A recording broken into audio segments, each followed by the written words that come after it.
Okay, we're continuing on to chapters 11 through 15, and this lesson is on Florida, Texas, and California, how each of them became a state. Because where we last left off, none of them are states.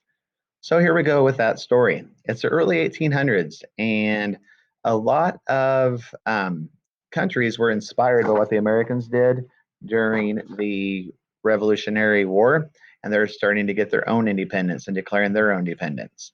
And so in order to do this, they were having to fight European countries because European countries own these little Latin American areas. Well, about that same time, the United States decided, you know what, we would kind of like to get Florida back.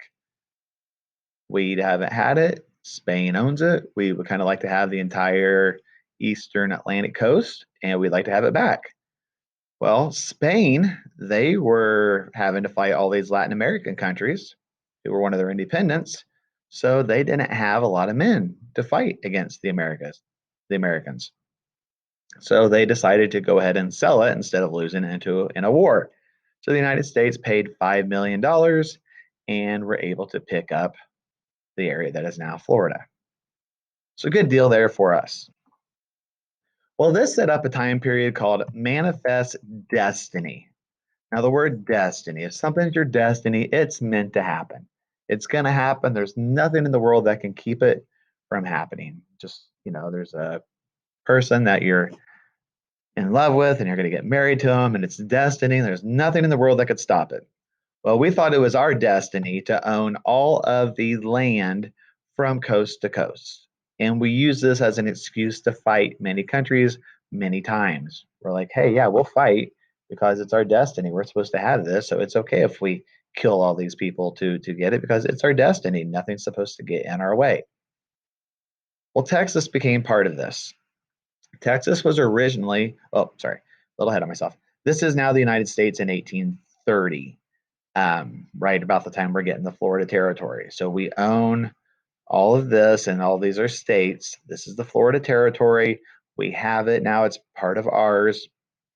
Um, this is all ours, but we don't really know what to do with it much yet. And then this is Mexico, and this is just the Oregon country, the Oregon Territory. So we're starting to get further and further west, but now it's time to make the big move and go all the way over to here. So start with Texas. It was originally part of Mexico, and Mexico was owned by Spain. Well, Mexico defeated um, Spain and gained their independence. So they're now an independent country, just like we defeated England, became an independent country. Well, there was a lot of fighting between the United States and Mexico over this territory. In 1836, Texas became an independent part of Mexico. In other words, they declared their independence and became their own country. Well, that didn't last very long. In 1844, their president, a guy by the name of Sam Houston, Houston, Texas, signed a treaty of annexation with the United States.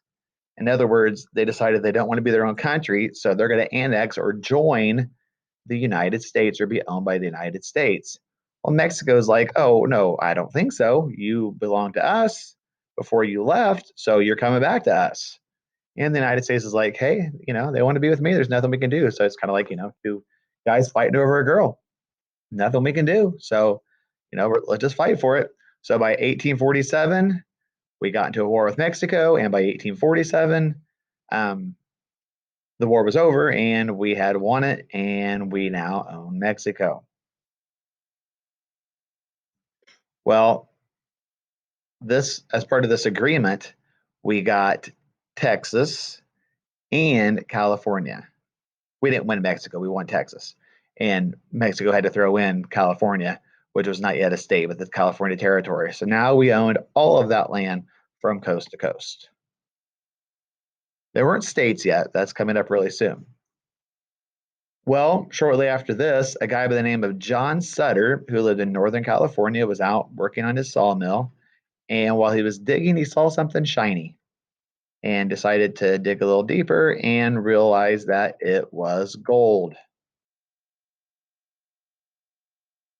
Well, people found out about this, and people came from all over the country, all over the world, in fact, looking for gold.